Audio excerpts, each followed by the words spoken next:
Boom, we are live. We got to believe post Giants 3 out of 4 W's. We talked about it on this morning's podcast, Thursday, April 21st. We said, hey, if the Mets end up taking the series and winning 3 out of 4 against the Giants, we're going to go live and have a little hype podcast. And wouldn't you know it, Cookie Carrasco went out, dealt, and pitched like a cookie. Sweet, savory, and goddamn beautiful. 6-2 final. I got some math homework, honey. We're going to have to talk right now because the New York Mets are a goddamn wagon. So go upstairs and I'll get to you in a minute, all right? 6-2 final. I got math homework. This is what I'm dealing with right here.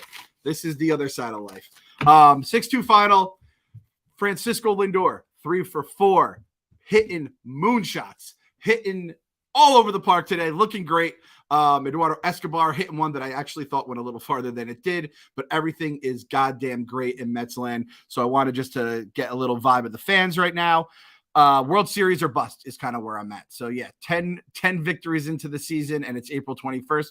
I'm going to start thinking big. We beat the Giants after last year's gauntlet where they ended our season. I feel like this is the moment that I started to believe that anything is possible in this season. And that's coming from Mr. 96er himself. Shout out to everyone who got on that 96er bet before the season started because you're feeling pretty good right now. Looking in your sports book, you already got a shirt on your way. And you got I think it was like a plus 550 bet. I mean, that's what we do here. We got to believe we make magic happen. So a beautiful day here in Metsland. It was just one of those games that it's one of those day games that just is a breeze and it just felt so good. Just to from the first inning on, everything just felt right. Carrasco, 18 guys retired, I believe, in a row. So it was a dream on the defensive side of the ball. Offense, like I said, anytime Lindor is hitting, and this is DH Lindor. We've already seen DH Pete become an absolute beast of a monster of a man. DH Lindor is apparently a monster in his own right. So just an absolutely wonderful day for Mets fans. Twitter was a buzz. Everyone's feeling good. Go to Arizona, hopefully beat up on those no names again, and we just keep it going. We have a bunch of NL East games coming up, so everything is feeling good right now. We're going to get some calls in whenever people start calling in. Let me know. Sorry. We got one right now. We got one. Okay, so yeah, just you let me know, Pabs, when you want to start pumping them in. If you got names or whatever, and we'll get them on the pod. Jerry's got something to say. We're gonna bring him in right now. Come on in, Jerry. How we feeling, baby? Let's fucking go Mets. Yeah, Jerry, that's right. Let's go Mets. Fuck the Yankees. Fuck the Yankees. You know what? Let's go Mets. Fuck the Yankees. Those are our 2 official battle cries, right? So perfect way to say it. Fuck them. So where are you at in your cookie scale right now? First, give me what Cookie Carrasco is to you on your cookie scale, and tell me, is that your best cookie, second best cookie? Where are we looking right now on the Jerry scale? He's the fucking man this year. He's getting out of the first inning, doing what we get asked for. You gotta love it. He's the man this year. He's getting out of the first inning. That's kind of like all you need to know about the Carlos Carrasco experience here in New York. He gets out of the first inning, and that's what we were saying, right? It's like that's all he had to do. He's doing that, and then 18 straight, and we had the Guillorme error, which I was like, uh-oh. And again, this is Wilpons me coming out. I'm like, here we go. This is how we lose the game, 6-5. Nope, doesn't matter. Ends up giving up the bomb to Yastrzemski, whatever, and everything is good other than that. Just an absolute dream of a game. How are you feeling about Lindor right now? I know I had to. MVP, there we go. MVP. I had him plus 2,100. I was out in Chicago, so I could bet on the Barstool Sportsbook. I was like, plus 2,100. Let's rock. MVP. I don't know if this is what I'm doing. I'm like, anytime he hits a bomb, makes a big play, I just start tweeting MVP. I'm trying to inception all the brains of people to start thinking. We're starting this in April. MVP or bust. Carrasco in the Cy Young against everyone else in the Mets rotation, and then Francisco Lindor at MVP. Just gotta stay healthy, man. Just gotta stay healthy. LFGM. Oh, and you know what? This just makes the weekend it's going to be such a nice transition into the weekend. Off of a W on Thursday games. A good Thursday game is underrated. Everyone loves a Sunday win. A Thursday win does kind of propel you into the weekend at a beautiful way. We need to sweep Arizona and just keep going. That's right. You said it, Jerry. So let me hear our two war cries that you let off with again. Oh, fuck the Yankees and let's fucking go Mets. That's right, Jerry. Thanks for calling in, baby. Thanks, Thanks, baby. Woo, who we got next, Paz? We're bringing in Ben. Now batting. What's up, Clem? How are you? Good, man. How are you doing? How are you feeling? I'm feeling great. I mean, watching these Mets games during lectures is a thrilling experience, I have to say. You dogs, man. You understand what I had to do to like watch a Mets game back when I was young enough to be in lectures? Like it wasn't even possible. I had to like crank something, I think, at the time. I was in a biology lecture the other day, and Pete hit an RBI double that hit off the bottom of the wall. I think it was against Arizona back in the weekend series. And I pumped my fist. My friend next to me is also a Mets fan. I give him a high five, and my biology professor exposed me in the middle of class. It was horrible. But I mean, I'm feeling great. Loving the team. Eduardo Escobar. Yeah. Come on. Yeah. There you go. There's like the t-shirt. Eduardo Escobar, ... Yeah. Yeah. Like, I think we all went into the season expecting Marte to be pretty good just based on everything we've heard, and he's been that and then some. Canna, I'm still waiting for the other shoe to fall on Canna just because I know he's more of an on-base guy, and I feel like we're just getting everything from him right now. But Eduardo Escobar, I really never knew what to expect. You know, tell me if this makes sense to you, Ben. He's like a guy that would be on the Phillies and just kick the shit out of us, just ripping like doubles and home runs. And I'd be like, I hate Eduardo Escobar. Like an Odubel Herrera used to kill us for no reason. For no reason. And I mean, like, I remember you guys said earlier on one of the episodes in the pod earlier, I think it was preseason, about how like the whole Moneyball philosophy, you can't replace someone, you got to recreate him in the aggregate. With Escobar and Canna and Marte and all the new guys coming in, we're recreating what we've never had before. And that's just a team that death by contact. And it's been fantastic. It sucks so much that like the one shirt we could never sell as Mets fans is #contact, because that's what we do to people. But that is the Royals buried us with that exact phrase, so we can't use it. But that's what it is. We're complete. It's so weird to see. And runners in scoring position, just driving people in nonstop. It's such a foreign thing to see as a Mets fan, and this team just does it. Even last night, I'll go to my grave. Like I'll take losses like last night. They're starting rallies, and you just got to hit the ball. You can't do it when Wilmer Flores makes the most athletic play I've ever seen him make at third base, right? Like you're gonna live with shit like that. You're not gonna beat the Giants every single game, the team that buried us last year, right? So, and on the defensive end as well, like things are looking fine, I guess. I mean, Lindor's had some pretty erratic throws. Pete made a good play the other day, bailed him out. But I mean, Pete at first base, aside from that one game where he had like 3 ground balls in a row, made a throwing error home, and you know, dealing with some other stuff. Today, there was a ball that in prior years he got off the bag and picked it, would have gone by him in prior years. I think, I'm not sure who he's working with as a defensive first base coach, but he's been pretty solid. I wonder if we're going to get the stories about how now Keith can come around the team a little bit more. I wonder if we're going to hear that he's been working with Pete or something like that, which would be great to hear. I just saw the stat too. Michael Barron tweeted this out. The Mets are hitting .365 with 2 outs and runners in scoring. Different team. Upside down. And again, like I think that part of that is a guy like Lindor, a guy like McNeil who struggled last year, them just not being that, and then replacing, unfortunately, a guy like Conforto who had a nightmare season with a guy like Marte, and then you have guys like Canna and Escobar who are just another level professionally than what we've seen here. There you go. That's the difference, in a nutshell. So where's your cookie scale right now? Where are you at Cookie Carrasco? Were you like us? Were you thinking this guy's a fucking communion wafer last year? I'm not the only one. I had to share communion wafer Carrasco with my family because they thought it was hilarious. I thought it was hilarious. But no, I'm liking him a lot. Earlier in the season, he was one of those, like the convenience store grandma's oatmeal raisin cookies. Yes. Those hit differently. You're right. But now he's transitioning into one of those Magnolia Bakery insomnia cookies. Oh. Delicious, warm, straight out of the oven. So, I'm definitely enjoying what I'm seeing from him so far. And I mean, I'm a little bit scared that the second inning is going to become his new first inning. But I mean, he's getting out of it. The thing that I loved about him today, at least in the first 6 innings, 71 pitches, incredibly efficient. Yep. And he had 6 strikeouts. So, I mean, efficiency is off the charts and he's looking confident, which is great. If like a couple things had broken right, he might have actually could have pitched a complete game just because his pitch count would have allowed it, right? And I never thought I'd see that, let alone Cookie Carrasco potentially doing that. And I don't know if Buck would do that this early in the season. But yeah, just a complete different change. And those are big names. Magnolia we're throwing around, Insomniac. Those are the biggest names. Pav just had the graphic up. We got a graphic going on. KFC and my Kurt cookie ratings right now. And this is KFC here. Obviously, the Carlos Bakery where he'll just buy the whole rack like a scumbag is his number one. He's one down from there. And so the Insomnia sea salt caramel. Do you know what we're talking about here? The sea salt caramel? Oh yeah. That's the good shit right there. Yeah, it's the salty and the sweet. Sure. And then I'm a little more basic. I'm like the black and white cookie. It's a good black and white cookie, but my rainbow cookies are the absolute zenith.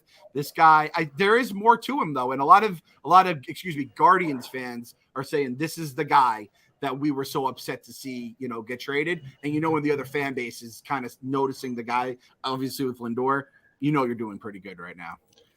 I think a West Coast road trip will definitely see the character of this team. I mean, beating the Giants 3 out of 4 is definitely great, especially sweeping a doubleheader, and losing 5 out of 6 of them last year was definitely not helpful. But I mean, a nice West Coast road trip, playing the Dodgers, playing the Giants, even the Diamondbacks, even though they stink.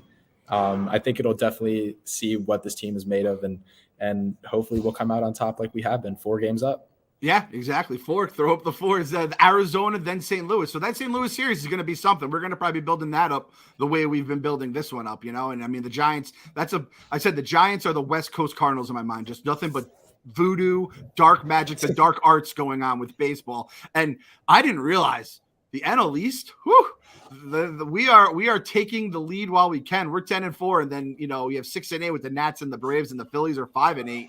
And everyone is a negative run differential. We're plus 30. The only team with a better run differential than us is the Dodgers, who are a pretty good franchise. And I'm talking all of baseball. So that is we're on the good side of history right now. Where last year it did feel like smoke and mirrors. Like we'll all admit it. It was 4, but it was a lot of smoke and mirrors with that 4. 4 right with now, injuries and the Lar brothers and replacement players and Billy McKinney and. Oh God, it feels like a different world. We have only one guy like that right now, and it's Travis Jankowski, who, I mean. I love him. I wish he was my guy, but he's not my guy. He's Kevin's guy, but it's like Eduardo Escobar is slowly becoming my guy for sure. He gets on base. He's doubles every single game. I look at the stat sheet, 2 doubles Eduardo Escobar every single game. I don't understand. I love it. Great. I love him. So all right. So there we stand right now. We're talking Insomniac, Magnolias, and again, the Grandma's is a good one too. It's right by the register. You're like, I'll treat myself a little here. I'll have a good one for the ride. Thanks for calling in, Ben, man. Appreciate it, Clem. LFGM. Thank you. You too. Oh, we got Jay coming. We got a lot of callers, Clem. The Mets fans. All right. We'll keep them going. We're buzzing right now. We are buzzing. We are feeling good, and I'm hoping Jake is feeling just as good as I am.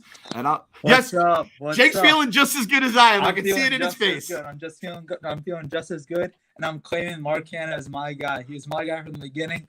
I love those money ball players that look like they sell insurance. Those are my guys. Get on base, get those clutch hits, and strike out every other time. I don't care, but get those clutch hits. A hit a day, an RBI a day. That's what we're talking about. That's a top player right there. I love it. We're knuckle up, get those hits when they matter, and you strike out like in the 7th inning when no one's on base. We could live with it. That's perfect. Ken is a fun guy to have too because, again, like you said, he just looks like he sells insurance and. Everyone, like, I think there was that we talked about that days too, where they said like Mark Hanna and Chris Batts are like the most underrated players. So not a lot of people are like, oh, Mark Hanna, of course you like Mark Hanna. That's just a fun dude to have, man. And Absolutely. He plays the outfield. He takes the right path to the ball. It's so nice to watch outfielders play the outfield, isn't it? What a novel fucking idea. I know. I'm so used to Daniel Murphy being stuck out there at Don Smith, like looking for the ball, reaching it over.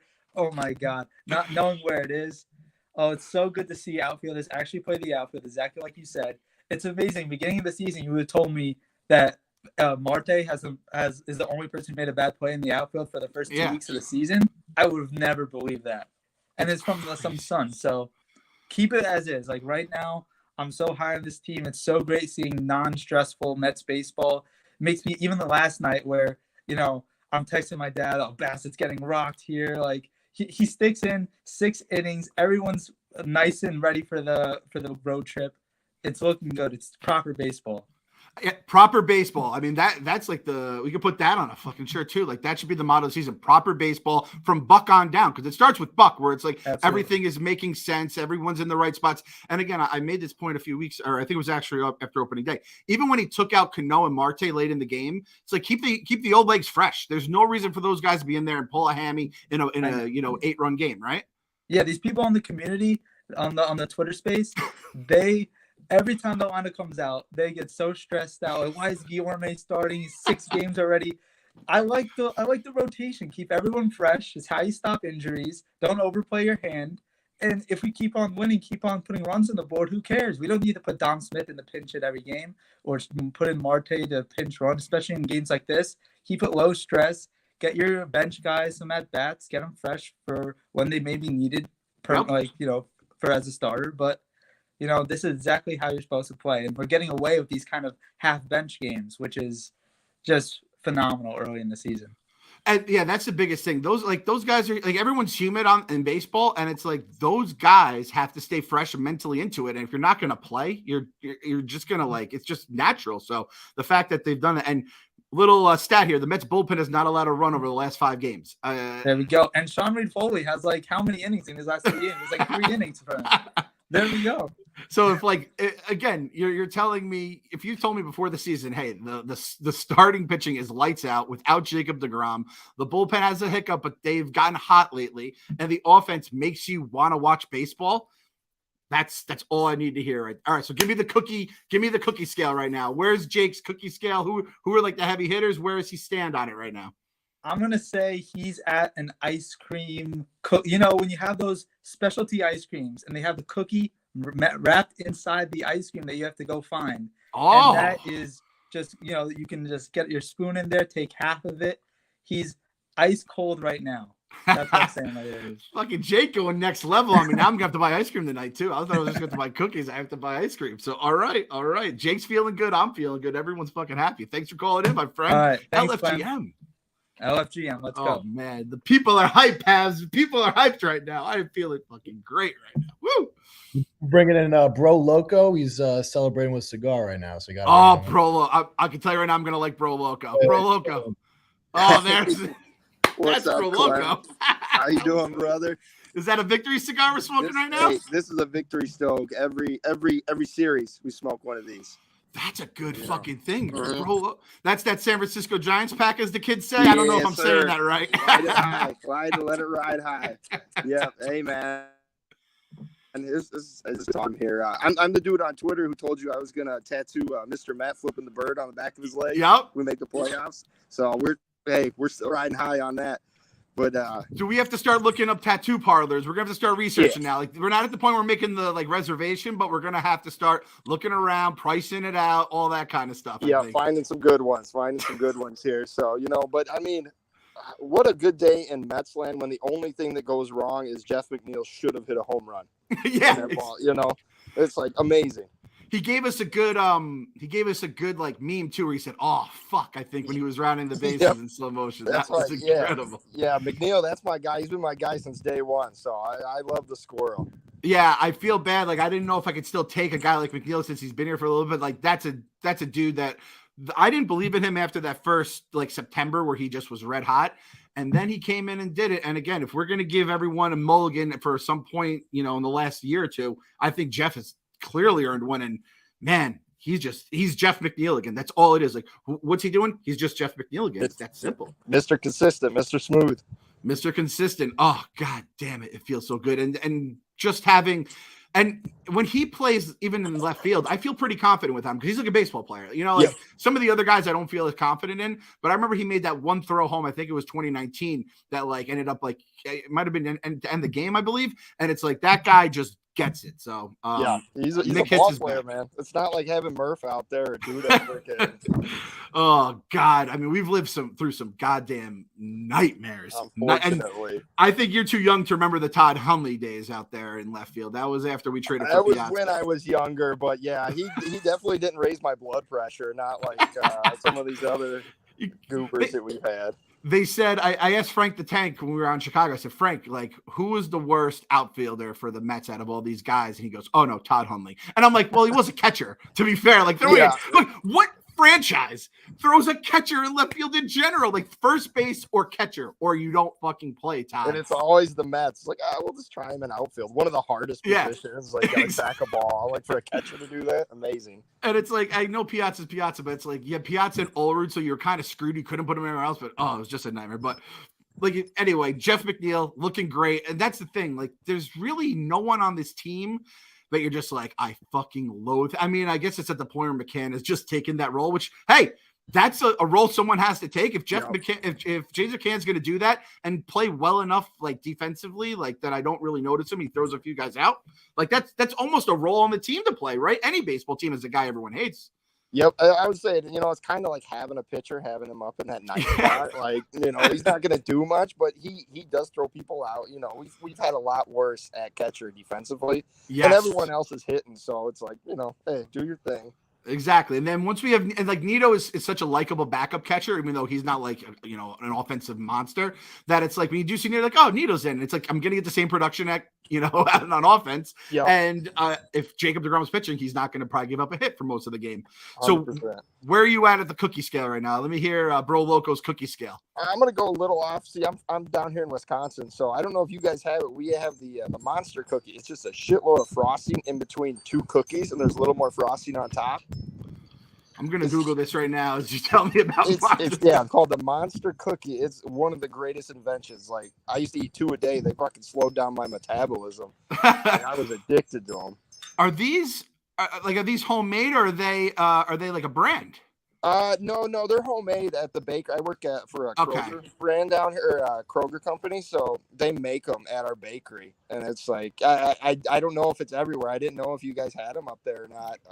We have something called at the mall, they have a thing called the Great American Cookie, which is like a cookie. They have like cookie cakes and stuff, right? Okay. And they have those cookies, and they call them double doozies. Honestly, I've taken years off my life just eating the double doozies. Amazing, most of the face you see right here, the second face, is from the double doozies when I was a kid eating them. So that's high praise for Carlos Carrasco right now. I think we're like, I don't say out of the woods, but I think he's going to be at least pretty good. Like, I'm not saying he's going to be Cy Young Award, but I fucking hope he is, right? Yeah, you hope so, but you just need him to be consistent, man. You know, you just don't get injured, and then, just keep the line moving. Yeah, exactly. Keep the line moving, keep smoking those stogies, and keep it fucking rolling, baby. Jeremy Hefner, too. Like, we might have just found, like, the next great pitching coach, and we're not going to truly realize it for, like, another year or two, and just be like, and then, like, when our pitchers start going other places, and they just get shelled. So, I got to shout out Hefner for sure. Oh, yeah. Yeah, better than Rick Peterson, man. Remember when he could have – he was this close to fixing Victor Zambrano in 15 minutes or whatever it was. The jacket, which it was always funny. He always got very mad when people talked about the pitching jacket. He, like, said it was, like, bullying and stuff. It was wild times. Yeah, very sensitive.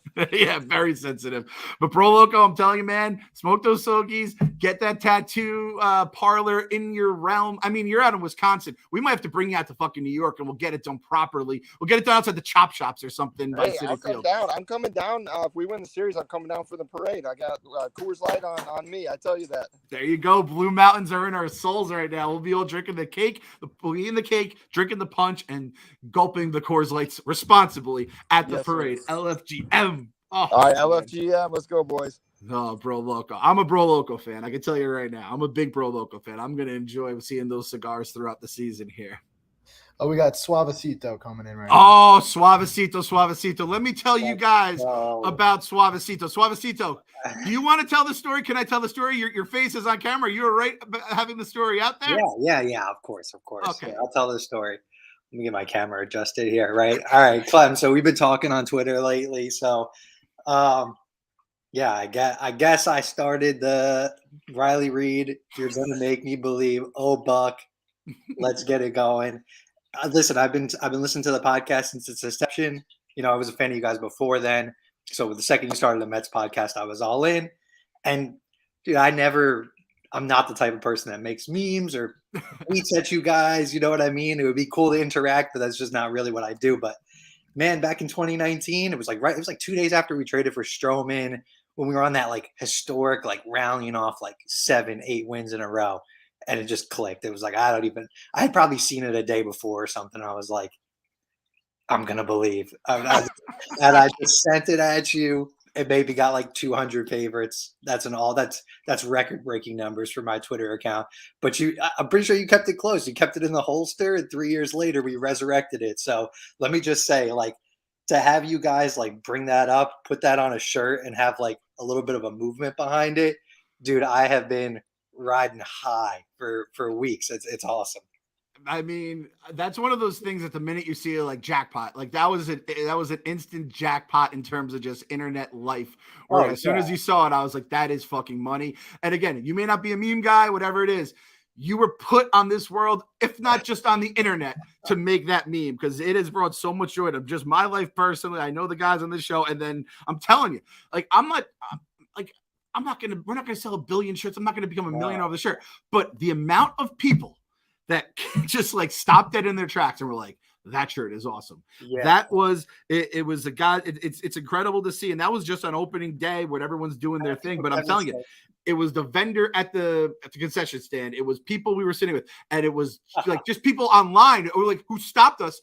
Don't know me and Kevin from a fucking hole in the wall, but they're just like, can I just get a picture of your shirt? And they just took a picture of the shirt, which is basically just your meme they're taking a picture of. So Suavecito, you are like you're basically like the banner man who's carrying the flag for this season. The 128. You're like a little like maybe like a sergeant at arms of the 128, yes. Or like the gunner, something like that. I'll take it. I think what Kevin said on the podcast a couple of weeks ago was on point. This is like it goes over a lot of people's heads, right? It's not about being a porn meme or Riley Reid. It's about like it's just perfect for Mets fans. Like this is what we do every year. We get crushed. We're down in the dirt, and then that glimmer of hope sometimes, and you're just like, I'm back in, baby. I'm back in. And then this year we just, hey man, hey, they always play April ball well, but this feels different. This feels different. I'll beat you to it. I got the duality of man right here. I got the black and white cookies. Oh, there we go. And I got the rainbows going. Those are my top two on the chart right there. I mean, black and white. It's a different team than we've seen for sure. You can feel that. And the rainbows, I mean, we're just sprinkling the winds. We're colorful as hell. I mean, it's beautiful. I mean, can't ask for anything better. I think some of the series coming up are big. Like we just got to, as long as we can keep taking 2 out of 3 going forward, like against gritty teams like St. Louis, like, last couple of days we were saying like that we are kind of like the Giants, but like, or that the Giants are like us. But we're kind of like them this year. You know what I mean? They've been doing this for a while. Like, they don't have the superstars, and they just get it done. 107 wins with, I don't want to say nobody. They got good players, but like, you know what I mean? They're not studs, standouts, like, your upper echelon of players. They're always in the right spots, right? Like Crawford was in the right spot today. You're just like, that motherfucker. But that plus we have a little bit more money we're spending on the guys, right? Where we looked it up today. Rodon is their biggest guy, then Belt, and then Crawford. It's like, no, we get to have the Lindors, and obviously Pete isn't expensive, but he is a legitimate presence in that lineup. But we also have guys who play their positions well. They're in the right spots. We're now playing the analytical game, so the guys are in the right spots. And the pitching is like, as of now, I don't want to say we're going to be the Giants pitching all year. We're basically the Giants pitching. The bullpen, if right now they're hot, I don't think they'll be equal to the Giants bullpen when push comes to shove. Right. But I was thinking the same thing, man. We're like, the Giants are still the Giants, and it's like an organizational thing. But I feel like we're kind of Giants-y right now. I know the goal is to become Dodgers-y one day, but I feel like we're a little Giants-y just based on the way we're playing so far this season. For sure. We need to build up a nice little lead. I need more than a 4-game lead, because 4 is what we were riding on all last year. 4, yeah. I can't have that again. I need 4.5 or more, or even less for a little while if that's what happens. There's not.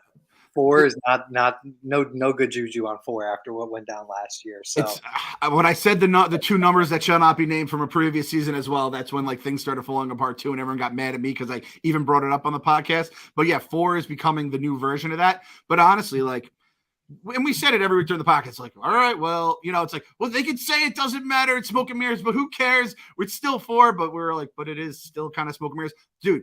There's no mirrors. This is not a fun house. There's not a cloud of puff of smoke in the sky. This shit is real. I'm telling you, like you said, with the cookies, like this shit is real. These guys are good, man. It feels different. Let's hold it out. We won't look too far ahead, take it game by game, but June's always the tricky month, right? We always got to battle through June. So we got a hell of a schedule leading up to Memorial Day. Philly's like 13 times or something like that. Let's kick their ass, please. Oh my God, I just need to shit down the Phillies' throats for the first 2 straight months. Just put them in a locker. I could tell that the first Barstool ballpark is against the Phillies, and I feel like there's going to be a little bit of anger, involved there with the Mets fans, just because we were so sick of the fans. They just rub me the wrong way because I'm originally from Central Jersey, Rutgers, Princeton area, and I live down in South Jersey now, and it's just an extension of Philly. SNY is blacked out down here. Can't watch the games. Can't get any New York sports. It's disgusting. I got to infect my computer just to stream the Mets game, but it's worth. I went to a Rutgers event for Barstool, and I couldn't believe how many Philly things were around. I know Jersey is kind of a melting pot for that stuff, and I know South Jersey is basically North Philly. So it is. You're definitely are in a much deeper thing, hatred, blood feud with Phillies fans. I just worked with a few throughout my life and couldn't stand them. But it is interesting. It is that, and I remember Smitty saying too when DeGrom went down, he's like, "Oh yeah, we play the Mets 15 times before he could even potentially come back." And I'm just like, fuck. But hey, if they can't pitch, I'm not going to worry too much about them right now. So we'll see how it all goes. Keep them at bay. I mean, to be this many games up already is, above 500 is great. And they just look like they're on to the next one, right? Aren't taking themselves too seriously, which was the opposite last year, with a new PR story every week and, guys getting after it. It looks like they're here to get the job done. And I think that's a product of Buck, baby. So Buck, you gotta believe this is the face of the man. Let me give the point that this is the face of the man that gave us this. We're gonna have to. I don't know my Sons of Anarchy. I'll go through all the list of all the different jobs, and I am going to give you an actual I don't know if there's Banner Man, but you have given us something. And like Kev said, wearing it to the ballpark is actually there's no rules at baseball games. You could just eat your peanuts and throw it on the ground. You don't clean up after yourself. You could yell, you could do whatever. In no other world could you just be boo, fuck you. But in the baseball game, it's it's the seventh inning. Of course, that's what we're doing. So the fact that shirt kind of plays there makes it even better. And again, this man will get you one with, make sure we have the orange stool and stars with the background, because you are the birth of the 128. They are on sale. Someone asked for them for sale. They said they bought 2 today. So we're still selling those. Yeah, we might need an updated number on it. I know we were talking about 128. I feel like we might have gotten 4 or 5 more sales in there since then. Yeah, we might have snuck in a few, and I think we're still at 3 onesies sold. Which honestly, if we don't go above 3, see a baby in that. I don't want to see more than 3, and I hope those are all gag gifts. Basically, I've got to see a mom holding a baby in that. That I know that tweet is coming one day, and I'm not gonna be ready to see that thing in real life. So again, Suavecito, thank you from the bottom of my heart and all the other 128ers' hearts for bringing it into our life. Give me the Carlos Carrasco, the cookie scale right now. Where are you at? No, I'm high. I told you I got the black and whites, and I got the rainbow. So you're basically those 2 is where you're at with Carrasco. Those 2 different ones right now. Yeah, what more can you ask? I feel like we were coming into the season and we were already writing him off, right? So yeah, definitely. Him coming in with 3 solid starts is more than I expected out of him the first 2 months, honestly. Swear to God. So if he could just keep it, 6 innings, 3 runs, every couple of times that he goes out, 3 runs or less. We'll get the job done. As long as we can hold out, just keep grinding out these wins so we get to Grom back, maybe an extra addition over the summer, keep our guys healthy. It feels different, man. It's early to say that, but you get that feeling, man. It's the deep belief right in the core of the pit of your stomach. So, Buck, you're gonna make me believe. He said it himself. Thank you again, Suavecito, for everything, my friend. Take the time, man. LFGM. Take care. Need a 6-game lead. You're right, Keith. We do need a 6-game lead right now. Need Alvarez by July. My dad wants Alvarez up. That's all he was talking about today. When's Alvarez? I'm like, Dad, maybe for DH. You can't have him fucking calling games, learning pitchers. It's a whole goddamn different position.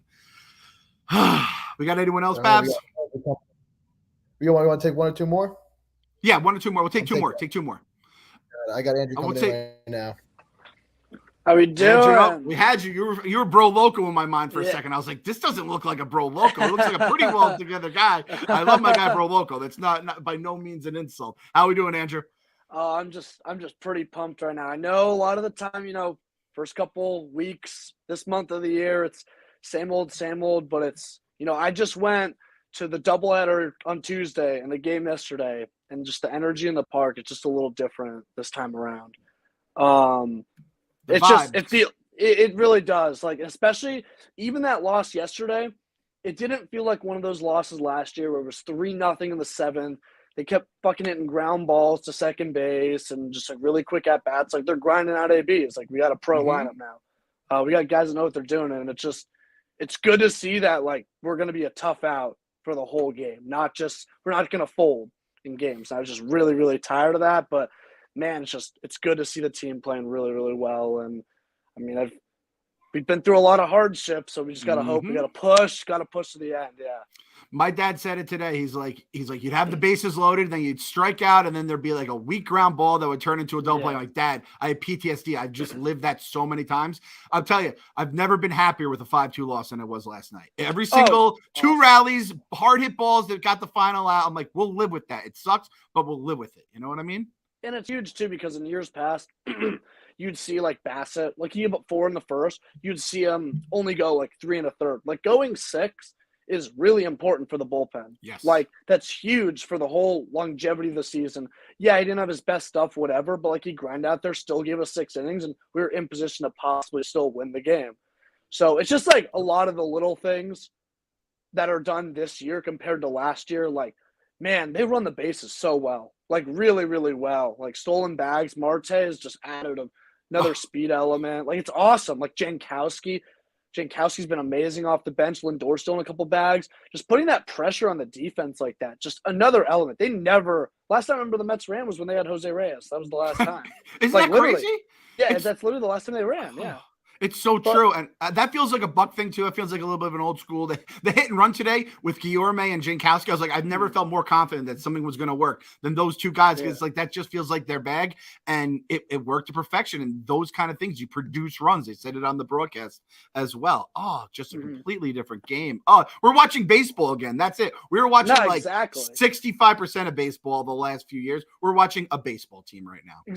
Exactly, and you can see that from like some of the bench guys that Buck brought in, like Jankowski, having Guillorme on the roster, like having that good defensive guy that can put a ball in play. You can tell that he's not just using the whole analytics; he's using both analytics and what like he sees, because he's been around for forever. Having those guys on your roster, that's really important. You can tell, and I honestly don't mind anyone on the bench. Normally, there's a couple of years I'm just like, this guy's on our bench, like he's getting the start today. Like Eric Campbell, goddamn it. Yeah, like Campbell, like Josh Satin, like those guys. Those were like ugly years, man. But like I don't mind anyone on the bench, so it's like can't be disappointed with how this start's gone. And I like the guy in charge. Yeah, and that's the biggest thing. Gotta like the guy that's in charge right now. How about the guy that started today? What's the cookie scale at? Oh, man, I've been trying to follow all the videos to try to figure out what the cookie scale and everything like that. I think it's all preference, but... Yeah, so this is it. So the cookie scale is like the worst cookie you've ever had, right? And it's like... Yeah, so this is where I'm at right here. If you can see it. You see it on the screen? I am currently at a black and white cookie, which is probably my number 2 cookie. Rainbow cookie, a gray rainbow cookie is my number 1. Where would you be? Where would you say that is in terms of your favorite cookies? I mean, I gotta go where it is right now, the dial of black and white, just because, I mean, I kind of tossed out that last season for Cookie out just because, he tore his hamstring. He came in late during the year, and it's hard to find your footing. But, I mean, before he left Cleveland, he was a really good pitcher. Like, he was their number 2 or 3. He was a really good arm. And, I mean, not saying he'll ever be exactly what he was, but if you give me 90% of that, like, I'll take that 100% of the day. Like, he's a really good pitcher, and he was not just a throw-in in that trade. He was a serious piece in that trade for Lindor. So that felt like a huge win. When I saw he was included, I was like, wait, we got Carrasco too? What the fuck? Yeah, like, everyone kind of treated it as like a throw-in. Like, no, he's a legit arm. He's good, yeah.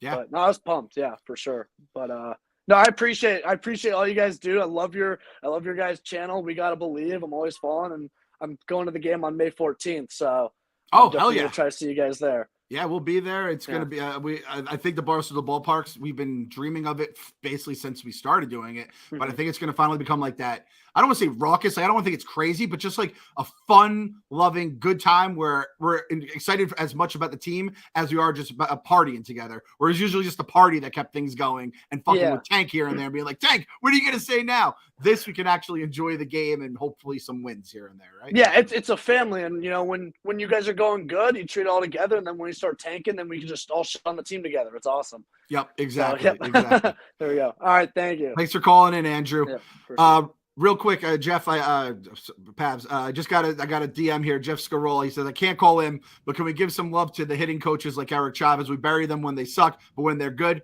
shout out, fucking tip of the cap to Eric Chavez. I'm still mad I didn't write the blog how we stole him from the Yankees. I just love that we did that. And I mean, I am so goddamn happy with this offense right now for not fucking ruining my life. We'll go one more here, and then we're going to call it a day. I still have math homework I have to go correct right here. Dad life stuff. Who's my closer? Who's the closer? Who are we bringing in for the we got Keith coming in. All right, Keith. Narcos, baby. Every time that song comes on and Gary makes the reference, he's like blaster jets and everything. I'm imagining Gary just bumping that shit by himself.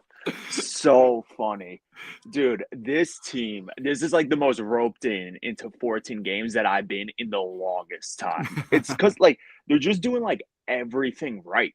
You know what I mean? Like just like the thing last year was that they had no leadership and that it was all good vibes and that was the whole thing. Like they still have that going, but now they have people like Scherzer and Buck just to point them in the right direction. It is just absolutely crazy. And like nobody's like, everybody's talking about DeGrom, but like the starting pitching is just ridiculous. Like you think we only got 2 innings out of DeGrom, obviously, and Ty combined. And they had like a 1 ERA. It is absolutely ridiculous what this team's doing. Like, just cannot believe it. Like, every single day, just somebody else, like, just impresses me. It is just wild. I saw someone tweet it out, and it's true thing. Like they say, Gary always mentions professional with this team, and I don't know if it's like kind of a dig at last year's team, but he says it enough where I'm starting to think it is. Sure, and, for sure it is. And I think every Mets fan's like, yeah, this is definitely a different team. This feels like a fucking a professional baseball team, and the professional hitting. And we got it a little bit last year. Like even Carrasco got his tits lit in the first. If he had it, he'd try to get you through 5. But like, just think how many times where we'd be like, Steven Matz is Sven Matz tonight, 1 2/3, and the bullpen is taxed.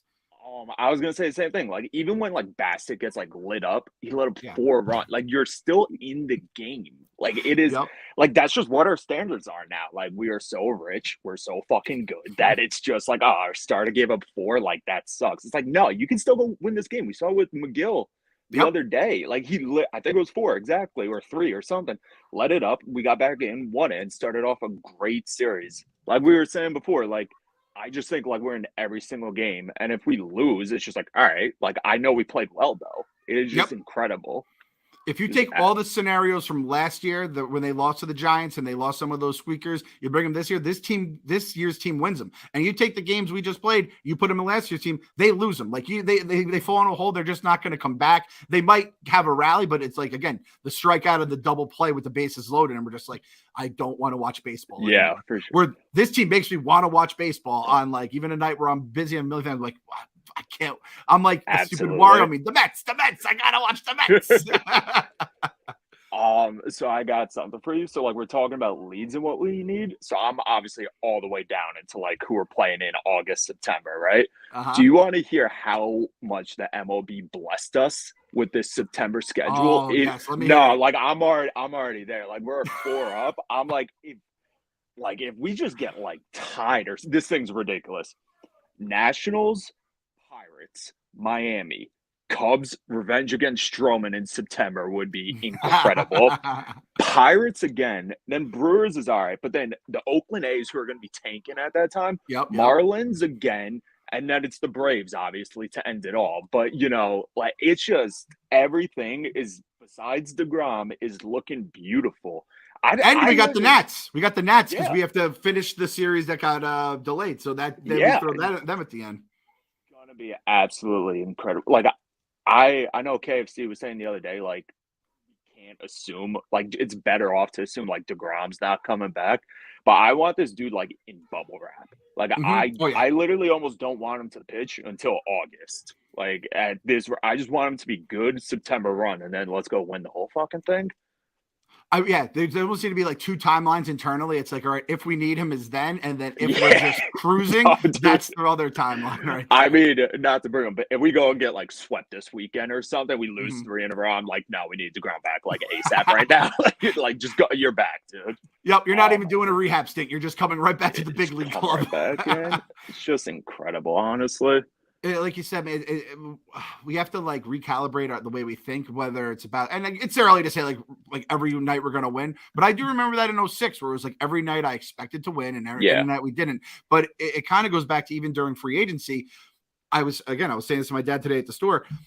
When we were looking at center fielders, if you go back to last season when we were like previewing free agency, I was like, well, Marte's the best center fielder, but that feels a little expensive.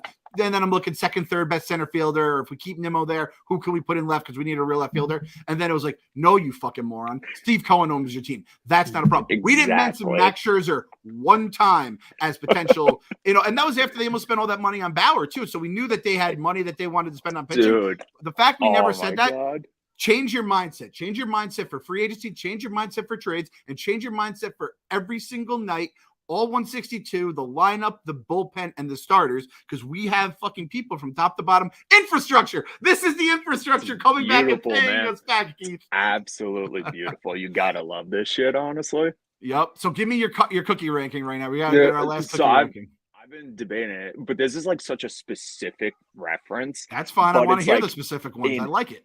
In high school, there was this girl that if it was your birthday or is her name Cookie? I'm like, Keith, let's not go it starts with a C, so damn well it might be. I'll drop Carrie Cookie, we can call her. But Carrie would bake cookies for whoever birthday was, and like no matter what, the cookies were bomb too. They were solid chocolate chips, but it's that special feeling of like I'm the one, right? So when Cookie's pitching, it's like he's back. Like I'm the one. I get to go in like group chats and like shit and be like, yeah, no, like we got like a guy who looks like he's in fucking all-star right now. Like you Yankee fans look dumb as shit, right? It is unbelievable. I am so hyped for this dude too. And like somebody was saying before, like he seems, everybody was like, oh, he's like a throw. Like, no, dude, like he is when he's on, he's one of the top pitchers in the league. And they say he's like a good teammate, good dude. So it's like that's the exact kind of guys you want to have on your team. Like the talent sometimes doesn't we won't mention other people that might have been talented here that kind of sucked as people. Sounds like Cookie Carrasco is quite the opposite. And even last year when he sucked on the mound, at least he was probably good off of it. So man, God bless that girl. I hope she's very happy in life wherever she is. Like, I hope she is too. Human. Oh Seriously. My gosh. Incredible. Oh man. God damn, that just making cookies for people, just like, your like random everybody's birthday. You were just a shit that day. It was a great feeling. That's how I'm feeling today too. It's similar feelings, man. Well, that story just made my day, Keith. If the Mets hadn't already made it and Cookie himself didn't make it, you just made it with that story. So thanks for coming on, man. I appreciate it. Yeah, for sure. I appreciate you guys. All right. See ya. So I'm feeling good. Pavs, how are we feeling right now? The voice of God himself here. Clem, I'm feeling good. I got to go give a quick shout out to the SNY app because, as you know, I'm down in Nashville. I mean, crystal clear every single time. So easy to use, no matter where you are. We got the best team in baseball, and we got the best app in baseball too, because it's been life-saving down here. That's huge. I haven't had to use it because obviously I'm just home. But whenever when I was in Chicago, I think when the Mets were playing, I was at the office and I was at like a bar both times so I could watch the game. That is huge. So shout out the SNY app. Shout out Gary, who I don't know if people saw it. I retweeted on Twitter. They were in commercial break. And they were cutting away to SNY. They sent it to Salicata, and he was eating, but on the MLB stream, they don't cut out. And you hear Gary eating with his mouth. He goes, "Why are they showing Yankee highlights right now?" And it was so fucking That's awesome. Good. It was awesome. So it's like, fuck the Yankees. I know there's one guy who always tweets at me, and every time that the Yankees are like the top story on SNY.TV, he's like, "What the fuck? This isn't." And I'm the same kind of way. I hate when SNY gives the Yankees love, just because it's a Mets channel. But at the same point, when our announcer's like, "Fuck the Yankees," right? How about Pabs? Fuck the Yankees. How you feeling about the cookies that you get at like Stop and Shop? The ones that have like the frosting on top of it. Those sprinkles. There's a lot of debate on whether they're good or not. They're usually the cupcake cookies kind of thing, right? They call them the cupcake cookies. Yeah. So I like them I think I might have like OD'd on them one time because when they first came out, I remember I was like, what the fuck are these? And I liked them. I probably loved them right away. And then I had maybe too many one time at a party. So I like kind of have flashbacks, but I've always been a fan. I do know there is some slander against them on the interwebs. What about you? Are you a fan? Big fan. That's where I'm putting. Is that Cookie, your Cookie scale? That's my Cookie. That's number one. And that's where I got Cookie right now. Let's hope I don't overdose on them. Let's hope I don't overdose on Carrasco. Yeah.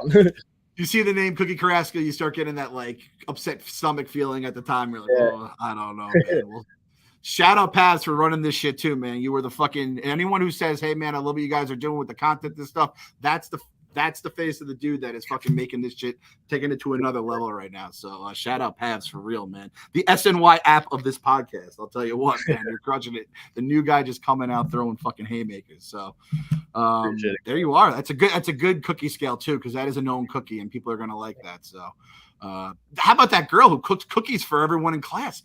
What a goddamn like superstar. Yeah, that's the nicest person.